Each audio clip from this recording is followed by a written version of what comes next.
새벽 1시, 3시, 5시. 벌써 세 번째 화장실. 이러다 오늘도 피곤한 하루가 되겠다는 한숨소리. 안녕하세요. 30년째 비뇨기과 환자들을 만나고 있는 이상명입니다. 60대 이상 어르신들 10분 중 7분이 밤에 화장실 가느라 고통받고 계십니다. 이것은 단순한 불편함이 아닌 심각한 건강 문제입니다. 제 환자 중 박영수 할아버지는 밤중에 화장실 가다 넘어져 고관절이 골절되었고, 김순애 할머니는 수면 부족으로 기억력 저하까지 겪었습니다. 야간 빈뇨가 지속되면 낙상 위험, 만성 피로, 면역력 저하, 심지어 치매 위험까지 높아진다는 사실 알고 계셨나요? 대부분의 의사들은 약물 처방으로 끝내버립니다. 처음에는 그랬습니다. 하지만 수많은 환자들이 약물 부작용으로 어지럼증, 구강건조증, 변비 등을 호소하며 다시 찾아왔습니다. 15년 전 한 85세 할아버지의 질문이 저를 바꿨습니다. 약 말고 다른 방법은 없을까요? 나이 들었다고 평생 약만 먹어야 합니까? 그 후 수천 명의 환자들과 함께 검증한 결과 마침내 찾아냈습니다. 약물이나 수술 없이 오늘 밤부터 당장 실천할 수 있는 5가지 방법으로 밤중 화장실 가는 횟수를 현저히 줄일 수 있는 방법을요. 이 영상에서 30년 임상 경험을 바탕으로 한 해결책을 나누겠습니다. 시작하기 전에 잠시 구독과 좋아요 버튼을 눌러주세요. 앞으로도 시니어의 건강한 삶을 위한 실질적인 정보를 계속 제공하겠습니다. 가장 먼저 살펴볼 문제는 바로 잘못된 수분 섭취 타이밍입니다. 많은 분들이 밤에 화장실 가는 횟수를 줄이기 위해 물을 적게 마시려고 합니다. 하지만 이건 오히려 탈수와 건강 문제를 일으키는 잘못된 방법입니다. 지난달 박영수 할아버지가 진료실에 찾아오셨습니다. 67세의 할아버지는 얼굴에 피곤함이 가득했고 움직임도 느렸습니다. 밤에 4번씩 화장실에 가다 보니 잠을 못 자겠다고 하소연하셨죠. 생활 습관에 대해 여쭤보니 물을 안 마시면 갈비가 말라붙는 것 같고 마시면 밤새 화장실 들락날락한다고 하셨습니다. 할아버지의 말씀을 듣고 있자니 비슷한 고민을 가진 수많은 환자들의 얼굴이 스쳐 지나갔습니다. 대부분의 환자들이 같은 오해를 하고 계셨거든요. 할아버지께 중요한 것은 물을 얼마나 마시느냐가 아니라 언제 마시느냐임을 설명해 드렸습니다. 신장은 시계처럼 작동해서 아침에 가장 활발하게 일하고 저녁부터는 서서히 쉬어간다고요. 사실 우리 몸은 24시간 생체시계에 따라 움직이는데 신장도 마찬가지입니다. 아침 시간대 오전 6시는 신장이 가장 활발하게 독소를 걸러내고 배출하는 시간입니다. 이때 충분한 물을 마시면 몸속 독소가 효율적으로 배출되고 신장도 더 활발하게 작동합니다. 반면 저녁 시간, 오후 6시 이후에는 신장이 휴식 모드로 들어가 수분 처리 능력이 현저히 떨어집니다. 그래서 제가 권하는 방법은 이렇습니다. 아침에 일어나자마자 물 한 잔 200ml에서 300ml를 마십니다. 이것은 마치 밤새 쉬었던 신장에 시동을 걸어주는 것과 같습니다. 점심 식사 전까지 약 1리터, 오후 6시까지 나머지 수분을 섭취합니다. 전체적으로 하루 1.5리터에서 2리터의 물을 마시되 저녁 이후에는 입술이 마를 때 조금씩만 마시는 습관을 들이는 것이지요. 이 방법을 실천할 때 주의할 점이 있습니다. 아침에 물을 마실 때는 커피나 차로 대체하지 마세요. 카페인은 이뇨 작용을 더 촉진시켜 오히려 화장실을 더 자주 가게 만들 수 있습니다. 그리고 저녁에 갈증이 심하다면 물을 한 번에 많이 마시지 말고 한 모금씩 여러 번에 나눠 마시는 게 좋습니다. 박 할아버지는 처음에는 반신반의하셨지만 제 말대로 실천해 보기로 했습니다. 일주일 후 재방문했을 때 할아버지의 표정은 완전히 달라져 있었습니다. 환한 미소와 함께 첫날부터 달라졌다고, 밤에 화장실 가는 횟수가 4번에서 2번으로 줄었고 이틀 전에는 단 한 번만 일어났다고 기뻐하셨습니다. 더 놀라운 것은 낮 동안의 에너지 수준도 높아졌다는 것입니다. 아침에 물을 충분히 마시니 머리가 맑아지고 변비 문제도 개선됐다고 말씀하셨죠. 이렇게 간단한 방법인데 왜 진작 몰랐을까라며 말씀하시는 모습에서 제가 왜 의사가 되었는지를 다시 한번 느꼈습니다. 누군가의 삶을 조금이라도 더 나아지게 할 수 있다는 것, 그것이 제게는 가장 큰 보람입니다. 여러분도 오늘 저녁부터 박 할아버지처럼 해보세요. 탁상시계나 스마트폰 알람을 설정해 기억을 도울 수도 있습니다. 아침 기상 직후 오전 10시, 오후 1시, 오후 4시. 이렇게 알람을 맞춰두면 규칙적으로 물을 마시는데 도움이 됩니다. 단, 저녁 6시 이후에는 알람을 끄고 정말 필요할 때만 소량씩 마시는 거예요. 첫날부터 변화를 느끼실 수 있을 겁니다. 여러분도 한번 해보시고 경험을 댓글로 나눠주세요. 두 번째 중요한 원인은 약해진 방광 근육입니다. 나이가 들면서 방광 용량이 줄어들고 근육이 약해지면 작은 양의 소변도 참기 어려워집니다. 이로 인해 밤에 자주 깨서 화장실에 가게 됩니다. 73세 이미자 할머니의 사례가 특히 기억에 남습니다. 늙어서 방광도 말을 안 듣나 보다며 기저귀를 차야 할지 고민하셨죠. 눈물을 글썽이던 그 모습이 아직도 선합니다. 오랜 시간 치료해온 환자였는데 최근 들어 밤에 화장실 가는 횟수가 늘었고 요실금까지 생겨 외출도 꺼리게 되었다고 했습니다. 특히 기침만 해도 웃기만 해도 소변이 새어나온다며 사회생활이 두렵다고 말씀하셨습니다. 사실 방광은 우리 몸에서 가장 훈련 가능한 기관 중 하나입니다. 젊었을 때는 방광이 400ml에서 500ml까지 소변을 담을 수 있지만 나이가 들면서 이 용량이 200ml에서 300ml로 줄어듭니다. 또한 방광 근육의 탄력성도 감소해 적은 양의 소변도 참기 어려워지는 것이죠. 하지만 우리 몸의 다른 근육과 마찬가지로 방광 근육도 꾸준한 훈련으로 강화할 수 있습니다. 마치 팔굽혀펴기를 꾸준히 하면 팔 근육이 강해지는 것처럼 방광도 참기 훈련과 케겔 운동으로 강화할 수 있습니다. 할머니의 손을 잡고 몇 살까지 사실 것 같으냐고 물었습니다. 90은 넘길 것 같다고 하셨어요. 그럼 앞으로 20년 가까이 더 사실 텐데 그 시간을 모두 기저귀를 차고 지내실 건지 여쭤봤습니다. 그랬더니 할머니의 눈빛이 바뀌었습니다. 다른 방법이 있는지 물으시기에 방광 훈련법에 대해 자세히 설명해 드렸습니다. 첫 번째는 점진적 소변 참기입니다. 소변이 약간 마려울 때 바로 화장실에 가지 말고 잠시 참는 연습을 합니다. 처음에는 5분만 참다가 익숙해지면 10분, 15분으로 늘려갑니다.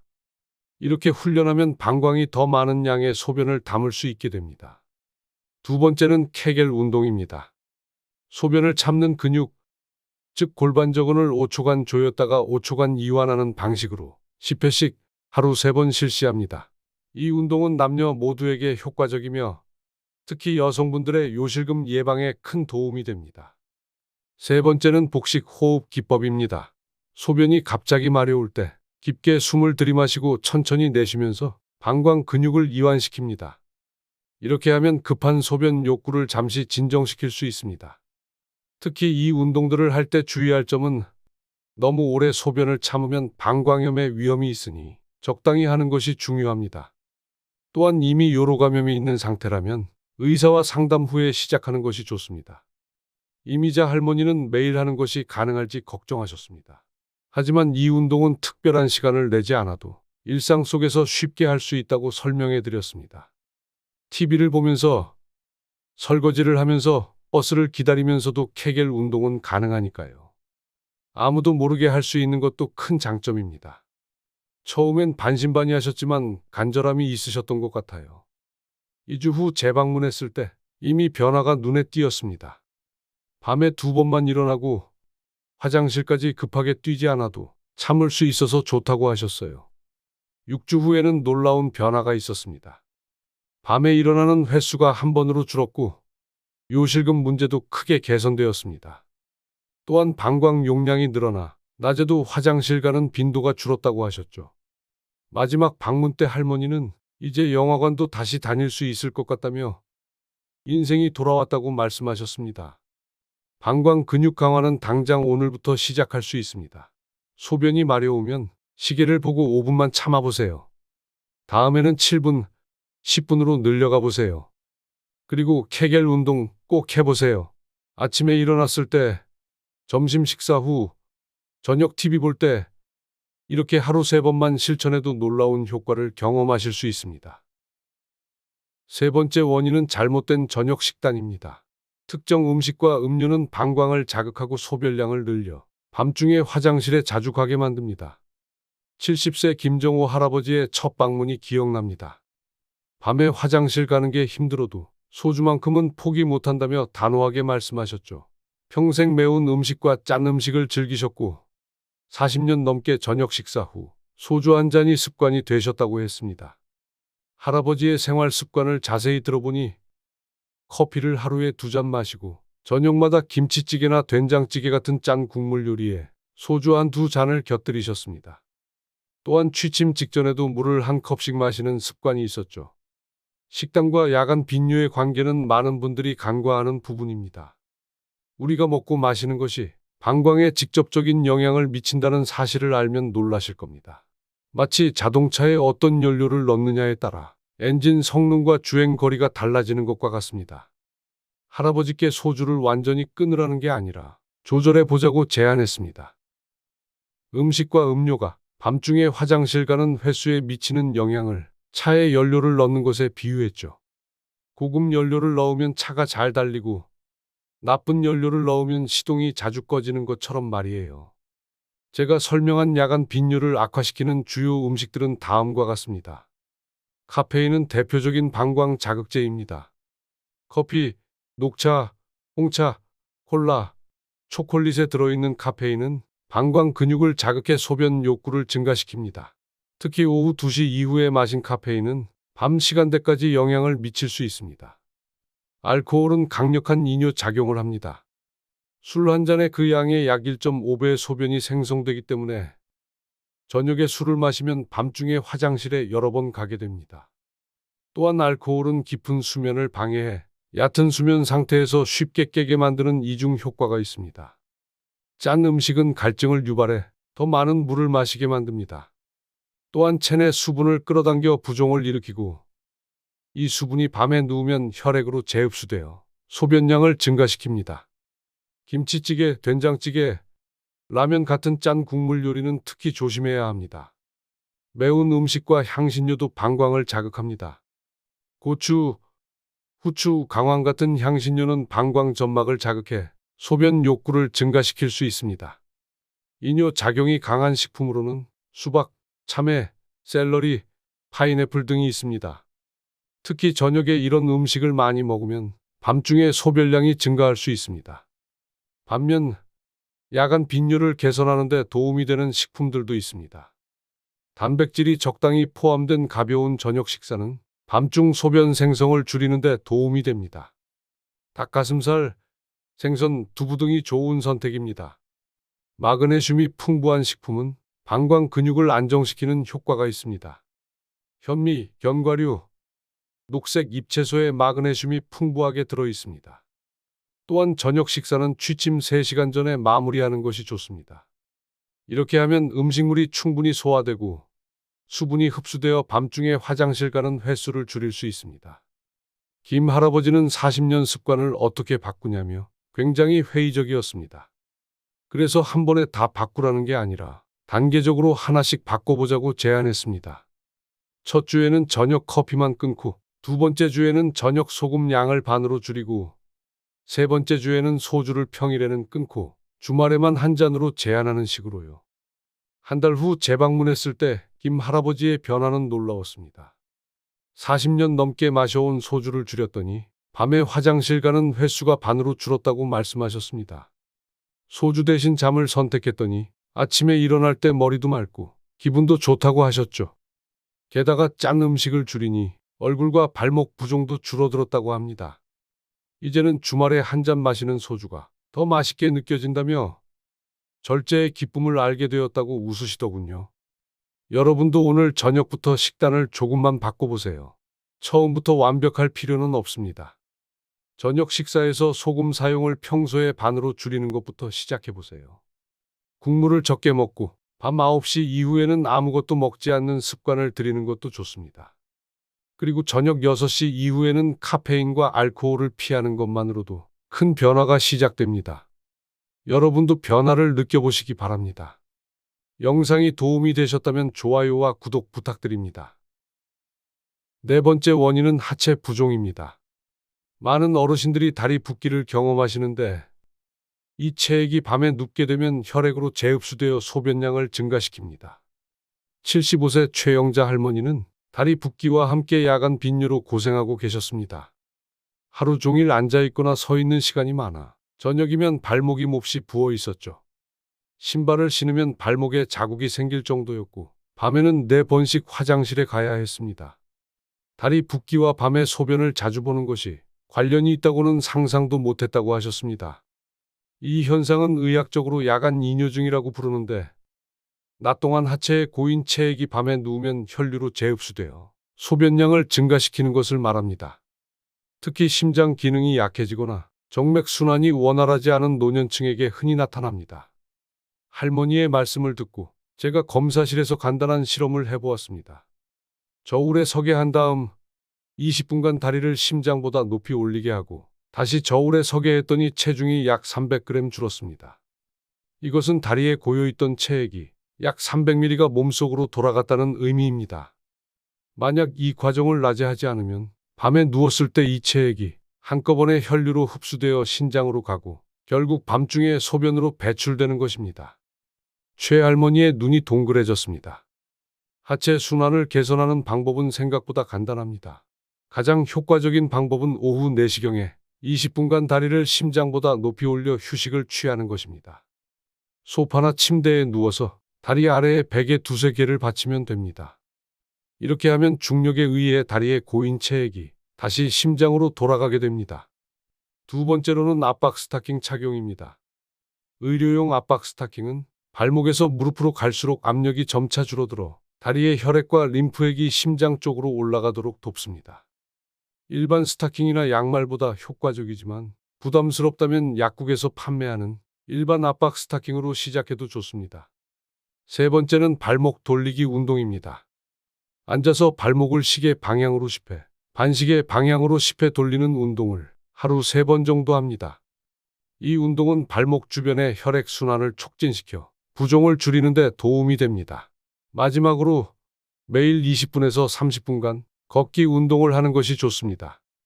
걷는 동작은 다리 근육을 수축시켜 정맥 혈류를 촉진하는 근육 펌프 효과를 만들어냅니다. 특히 오전에 걷기 운동을 하면 하루 종일 다리 부종을 예방하는 데 효과적입니다.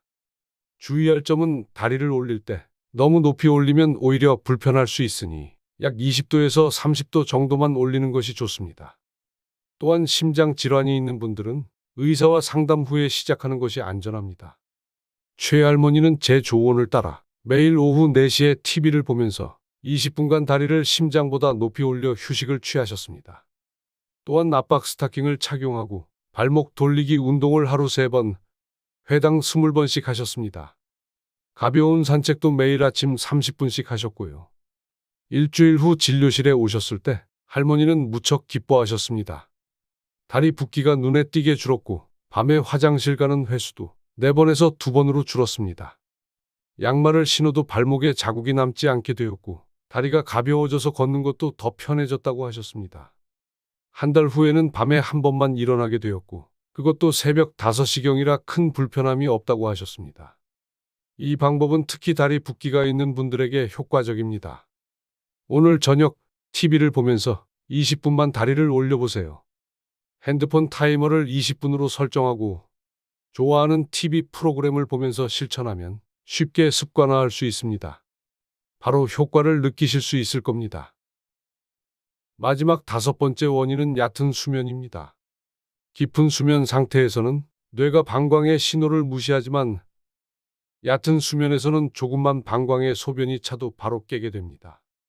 69세 정태원 할아버지는 은퇴 후 수면 패턴이 불규칙해지면서 야간 빈뇨 문제가 심해졌습니다.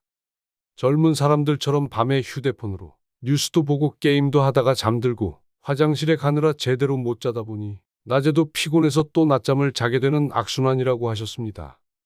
수면과 야간 빈뇨의 관계는 생각보다 깊습니다. 우리 수면은 얕은 수면 1단계에서 2단계와 깊은 수면 3단계에서 4단계, 그리고 렘 수면으로 이루어져 있습니다.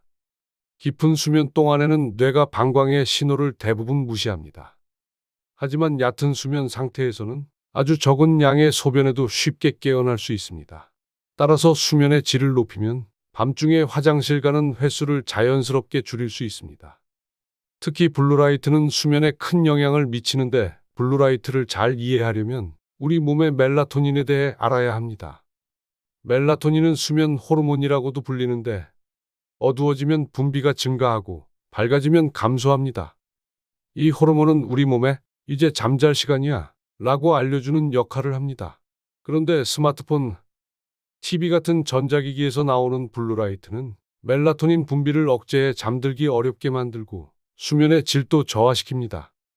정 할아버지에게 수면 환경 개선법에 대해 자세히 설명해 드렸습니다. 첫째, 규칙적인 수면 시간을 유지하는 것이 중요합니다. 매일 같은 시간에 자고 일어나면 신체의 내부 시계가 안정화되어 깊은 수면에 들어가기 쉬워집니다. 주말에도 평일과 비슷한 시간에 자고 일어나는 것이 좋습니다. 둘째, 취침 1시간 전부터는 모든 전자기기 사용을 중단해야 합니다. 스마트폰, 태블릿, TV 등에서 나오는 블루라이트는 멜라토닌 분비를 억제해 수면의 질을 저하시킵니다. 대신 독서나 명상 같은 조용한 활동을 추천합니다. 셋째, 침실 온도는 18도에서 20도로 유지하는 것이 이상적입니다. 체온이 약간 떨어질 때 잠이 잘 오기 때문에 너무 덥거나 추운 환경은 수면을 방해합니다. 특히 여름철에는 에어컨이나 선풍기를 활용하고 겨울에는 두꺼운 이불보다 얇은 이불을 여러 겹 사용하는 것이 좋습니다. 넷째, 완전한 어둠 속에서 자는 것이 중요합니다. 작은 빛도 멜라토닌 분비를 방해할 수 있으므로 암막 커튼이나 수면 안대를 사용하는 것이 좋습니다. 다섯째, 취침 전 5분간 깊은 호흡이나 명상으로 마음을 진정시키는 것이 도움됩니다. 4초간 들이마시고 7초간 숨을 참고 8초간 내쉬는 478 호흡법은 불안을 줄이고 신체를 이완시키는 데 효과적입니다. 정 할아버지는 처음에는 휴대폰을 멀리하는 것이 어렵다고 하셨습니다. 수십 년간 자기 전에 마지막 뉴스를 확인하는 습관이 있었기 때문이죠. 그래서 처음 일주일은 취침 30분 전까지만 사용하고 그 다음 주는 1시간 전부터 끄는 식으로 점진적으로 변화를 주라고 조언했습니다. 또한 침실에 스마트폰 대신 대체 활동으로 가벼운 책을 추천했습니다. 2주 후에 할아버지는 수면의 질이 크게 개선되었다고 말씀하셨습니다. 깊이 잠들어 한 번만 일어나게 되었고 그것도 새벽 4시쯤이라 견딜 만하다고 했습니다. 휴대폰 없이도 살 수 있다는 걸 알게 됐고 침대 옆에 책을 두고 읽다가 자는 게 더 숙면에 도움이 된다고 하셨죠. 더 놀라운 것은 아침에 일어났을 때 머리가 맑고 활력이 생겼다는 것입니다. 기억력도 좋아지고 주간 활동에 더 집중할 수 있게 되었다고 하셨습니다. 여러분도 오늘 밤부터 시작해 보세요. 취침 1시간 전에 모든 전자기기의 전원을 끄고 침실을 최대한 어둡게 만드세요. 침대 옆에 작은 책을 한 권 두고 잠들기 전 5분간 깊은 호흡에 집중하는 시간을 가져보세요. 더 깊은 수면을 취하게 되면 밤중에 화장실에 가는 횟수도 자연스럽게 줄어들 것입니다. 지금까지 제가 30년간 비뇨기과 의사로 일하며 수천 명의 환자들과 함께 검증한 5가지 방법을 나눴습니다. 수분 섭취 타이밍 조절하기, 방광 근육 훈련하기, 저녁 식단 개선하기, 하체 순환 개선하기, 숙면 환경 조성하기. 이 5가지 방법은 약물이나 수술 없이도 밤중에 화장실 가는 횟수를 줄이는 데 효과적입니다.